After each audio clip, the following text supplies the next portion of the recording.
line integrals. I did 3 line integrals in my previous video, and we did them analytically. But now we're going to do them numerically in Python, and it's going to be so much fun. Okay, let me just describe the 3 line integrals that we did already along with their answers. Well, I don't have all the answers, but and then we'll do it. Okay.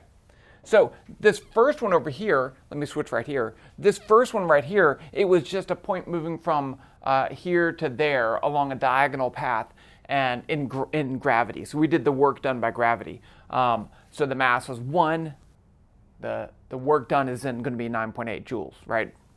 We did that one. I'm going to do it again, and I'm going to talk about line integrals in a second, because there's a big, big, big difference between numerical and analytical line integrals.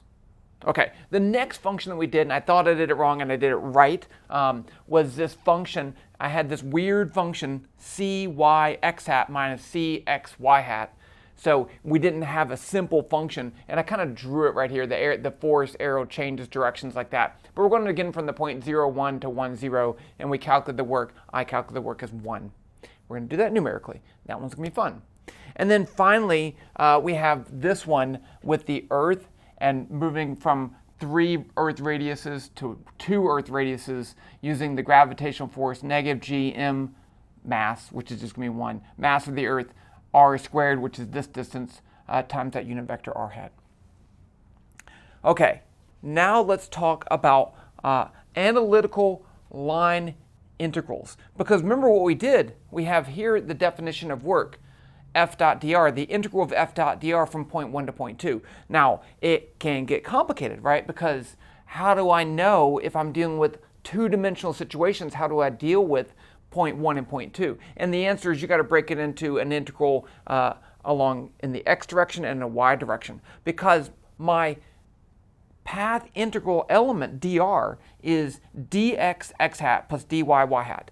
That's what it is in Cartesian coordinates in 2D, okay? Now, you may think, but wait, I'm moving down, so shouldn't that be negative? I have made that mistake. You do not have to make that mistake. I made that mistake quite a few times, so don't do that. That is it. In an analytical line integral, the direction is determined by the limits of integration, not this. That's a really big difference, okay? Now, in a numerical line integral, which is what we're essentially doing, we're going to move along the path in steps. And during each one of the steps, we're going to assume the force is constant and doesn't change. And then the step is constant, delta r. So the work done along that short path, I can calculate as just F dot delta r. Okay? And then I just add up all those pieces of work along that path. And it's very powerful. We're still just doing straight paths here, but it'll give us an idea of how to do it. Now, in this case, delta r, the delta r vector, is in the direction of the way you're going. Because there's no limits of integration on the sum. It doesn't tell you which way to go. That tells you which way to go. Just to review, this tells you which way to go in an analytical line integral.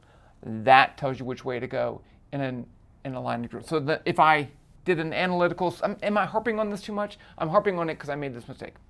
If I go from here to there, my integral is the same. I just have to switch the limits of integration. If I do it numerically, going from here to there, I'm going to get a dr vector this way. Going from here to there, my dr vector is different. Okay, let's do this one. I'm going to actually build this in 3D, and we can see it. I think it's going to be fun. I think it's going to be useful. Let's just jump to it. Okay, so I'm using WebVPython, and I have 3 open tabs here because I wanted to save them all beforehand. And this is just something dumb. I found in WebVPython Trinket, if you run it and then save it, if you just save it before running it, something weird happens. Okay, that's a little bit bigger. Okay, let's go. I'm going to go ahead and make my starting and my final point. I'm going to call P1 and P2. So they're going to be actually spheres. P1 is a sphere, and this is in WebVPython, so they're actually going to make it. And the position is going to be equal to vector 0, 1, 0, and then I need to give it a radius, let's say 0.05. I'm not even sure if that's going to look nice, but let's just try it. P2 is going to be the final point, and it's a sphere. I'm going to mark these in space so we can see them. You don't have to. You don't have to. I keep looking at that camera. This is a camera. Vector 1, 0, 0, and it's going to have the same radius. Okay, let's run that. Okay, a little big. That's fine. It's fine. Okay, now I'm going to make my mass that I'm moving along that path, right? And I want to actually move it and display the vector force, and so it's going to be great that way. So let's call this a ball. It's a sphere. It's at position P1.pos. You could write that same vector up there, but I don't want to do that. Its radius, I want it a little bit bigger, 0.07. Color is yellow. You can pick your favorite color, and then make trail equals true, so that when it moves, it'll leave a line. Let's just run this, make sure. I like to run things to make sure things are working, right? There it is. Okay. Now, what I want to do is to move my ball along the path, and I'll add the force in later. I just want to move it in steps. So let's do 10 steps. So I'm going to say n equals 10. Now, how do I find that vector dr? Delta r. I'm going to call it dr, right? Because I don't want to write delta. I'm going to call it dr. I'm going to make a vector called drr. You can do this different ways. And it's going to be the vector from the beginning, the first point to the last point. So that would just be p2.pos minus p1.pos. Now, each step size is just going to be a tenth of that. So dr is going to be drr divided by n. So that's my step size. Now let's make a loop and go through until my point gets to P2. Now we do have a little trick here, right? I need to say, well, when does it get there? I could just say as long as the x value is less than 1, but I want to be very generic. So let's do a generic way of doing this. I'm going to say RF is going to be P2.pos minus ball.pos. So this is the distance, and you can't even see that. That's weird.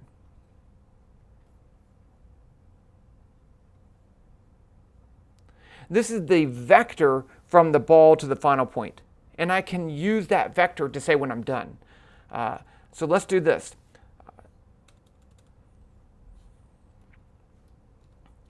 While the magnitude of RF is greater than or equal to, I think maybe just greater than. Can I do just greater than? Let's see. I don't want to make a mistake. Let's just say greater than. Greater than the magnitude of dr.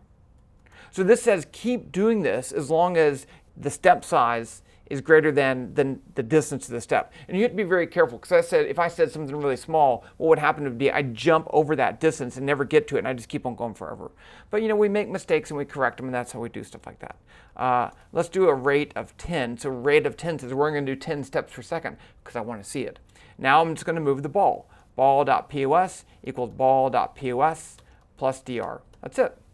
And I need to recalculate that RF value, right? Because otherwise it's going to always be what it is before. So I'm just going to copy this stuff right here and put it again down here. And I think that should do it. Let's run it.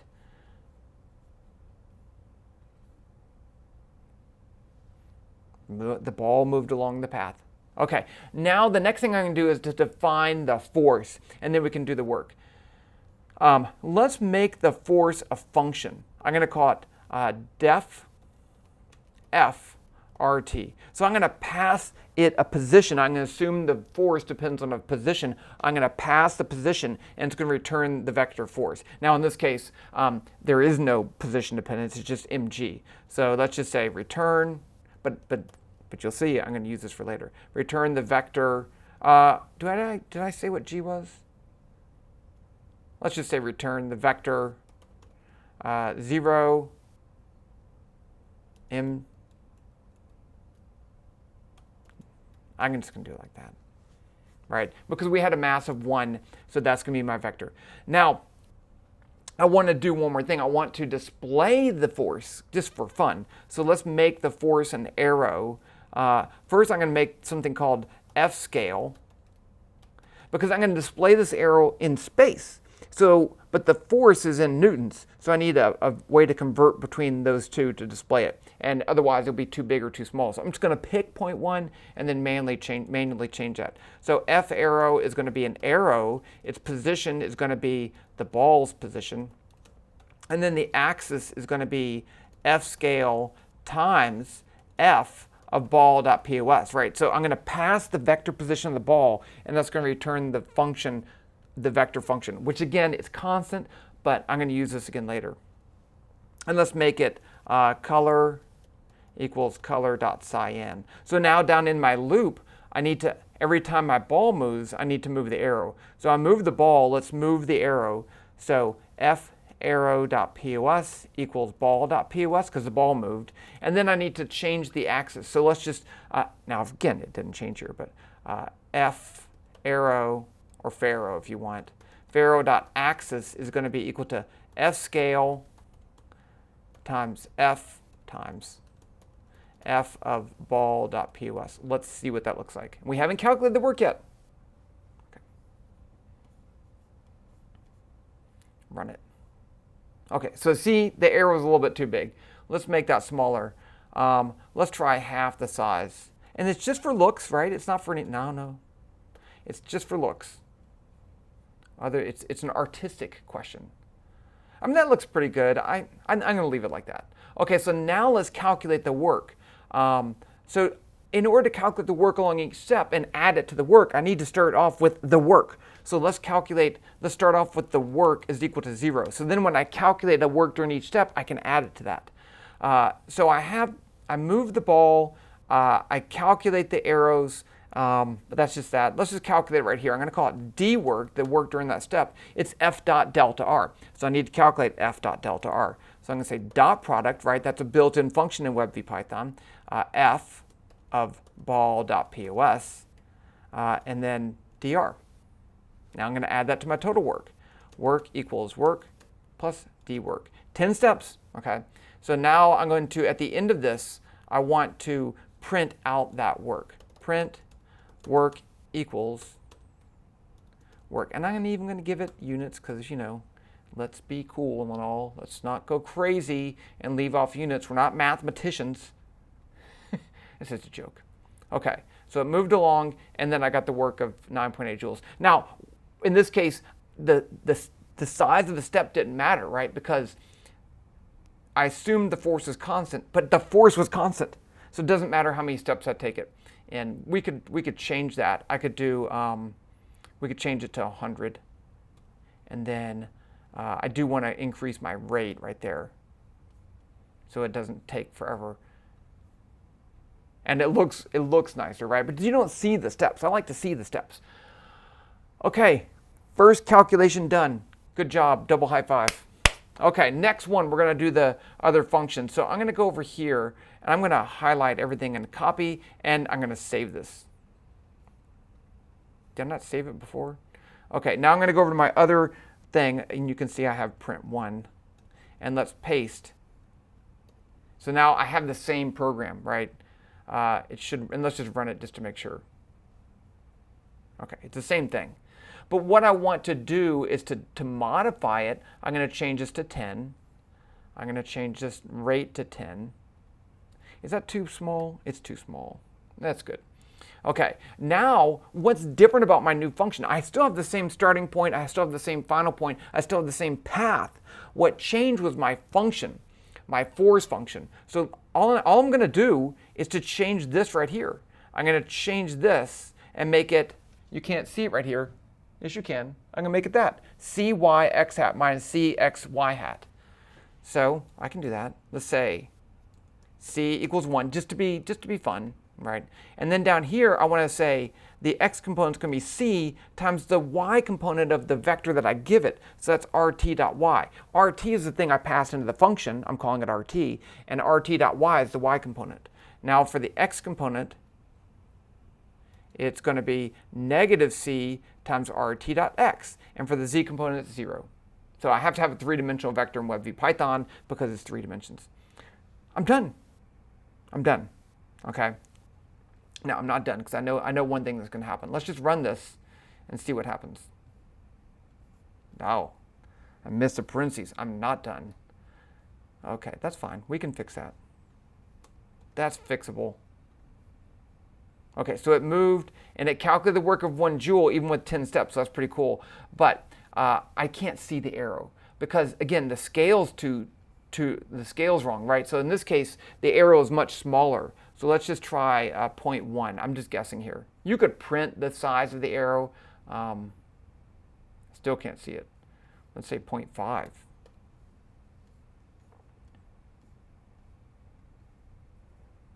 There we go. Yeah. And you'll see that arrow does change direction, and that's pretty cool. That's the second problem that we did. Double high five. Okay. Now the other one's quite different because we're not going to use the same points. And I'm saving this, and I'm going to give you the code. You know I'm a code giver, right? Okay, but I have a tab up here for this one, and this one I do need to put some stuff in here. Okay. So let's say m is equal to 1. M is equal to the mass of the Earth, which is 5.927 times 10 to the 24th. I might get that wrong, but it's fine. G equals 6.67 times 10 to the negative 11th. R equals 6.3 times 10 to the 6th. I think that's good. Okay, that's my Earth. Let's go ahead and make the Earth. And this is always my favorite part of, I'm going to make my Earth and my 2 points, but let's make the Earth first. So the Earth is a sphere. It's going to be at the origin. We don't need the sphere, right? And then its radius is going to be r. And here's the fun part, texture equals textures dot Earth. Now, how awesome is that? So we have the Earth. And it is in 3D. You can rotate it around. I mean, that's one of my favorite things about WebVPython because it's simple and awesome. Okay. Now let's make our 2 points. P1, I'm going to put it on the x-axis. We can put it wherever we want. P1 is a sphere. Its position is going to be vector. P1 is going to be the further one away. So it's 3 times r, 0, 0. And then the radius, let's put the radius as r over 20. I don't know if that's going to be too small. Let's just run it. No, I think that's fine. And then my other one, P2, is going to be sphere, position equals vector, 2 times r, 0, 0, radius equals r over 20. And there's my 2 points. I'm going to go from here to there and calculate the work. Okay, again, I'm going to make a function that calculates the force just because I like that. So let's do that. Def f of rt. Now in this case, I can return it all in one step, right? Return, I don't need to do any temporary calculations. Negative g times m times m, and those are global variables. And you know, some people say you're a bad person for doing that, but you need to do what you need to do, and I need to do this. Okay, times norm rt, right? That's my r hat. I need that, or I'm not going to get a vector. And then I'm going to divide by the magnitude of rt squared. Okay, so there I have my force function. Oh, I need my ball that I'm going to move. Let's do that. Ball equals sphere, position equals p1 dot pos. Radius, let's make it a little bit bigger, so r divided by 15, and color equals color dot yellow. This one's too small. Maybe that's big. Color dot yellow, make trail equals true. Let's just see what it looks like. Okay, that's fine. Okay, now I need to do what I did before too. I'm just doing the same thing. You'll notice it's the same thing. I'm going to say drr is going to be p2.pos minus p1.pos. N equals 10. I'm going to do 10 steps first. And then dr is going to be equal to drr divided by 10n. And again, here's where you see I'm going from point 1 to point 2, so it does have a direction. It does have a direction. Okay. I think, let's just move the ball and then we'll calculate the work. So RF is the same thing. RF is going to be p2.pos minus ball.pos, right? That's how far I have left to go. And then while mag RF is greater than mag dr. And you can't do while rf is greater than dr because they're vectors, right? You can't make a comparison of vectors like that. Then rate 10 ball.pos equals ball.pos plus dr. And that dr has negative signs in it, so that's why it's going to be moving to the left. But you can put it wherever you want. And you can go back. I'm not going to do it. You can put these 2 points wherever you want. Actually, I will do that, but not now. Okay, rf equals p2.pos minus ball.pos. Okay, I think that works. Okay, let's see. I'm just going to run it. I didn't go all the way. That's fine. We'll fix that. We'll fix that in post. Actually, I'm going to fix it in a little bit. But let's go ahead and now display the arrow. Now, the arrow here is not going to look great because it's going to be in the same direction as the path. I'm going to do the same thing. F scale is going to have to be big, right? Because we're dealing with big distances. F scale is going to be equal to, let's just try 100. I'm just guessing. And guessing is fine. Just guess. And then I'm going to make an arrow. F arrow equals arrow.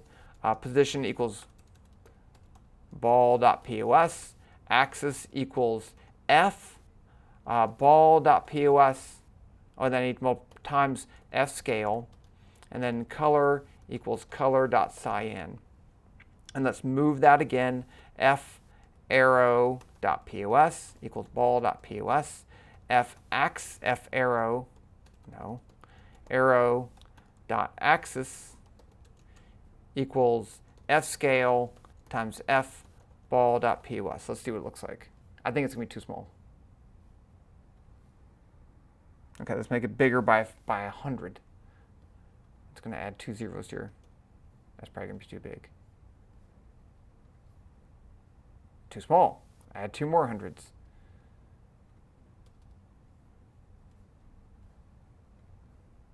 There we go. Okay, I'm pretty happy with that. Let's run it again. Yeah. Okay, so now we can calculate the work. So I'm going to add my work. I'm doing this all out of order. I don't really care. Work. And then down here, after I move the ball, I'm going to say d work is going to be equal to dot f of ball.pos and dr. And then I'm going to add that. Work equals work plus d work. And then I'm going to print it. Print work equals work in joules.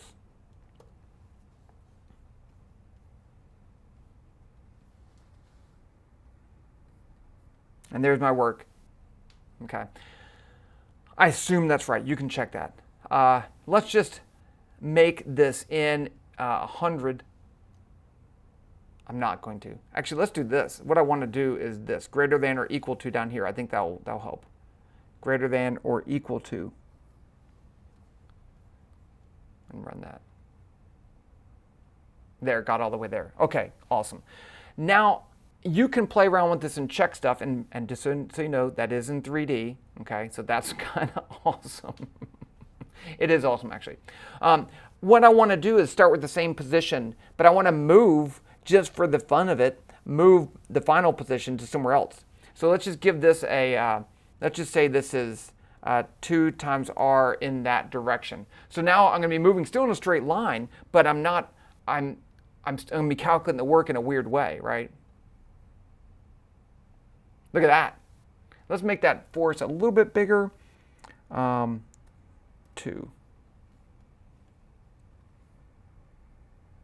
And you'll see that the direction of that force changes because we're moving along that path. This is where you can see the awesomeness of it. And I get a work. It's positive, and that makes sense. You could calculate theoretically, what's the distance from the origin, because that's all that matters. Whoop, and just calculate it. But I'll leave that as a homework for you, because I'm going to give you the code. Okay, that's numerical line integrals in WebVPython. I thought that was pretty fun. Okay, the end. Talk to you later.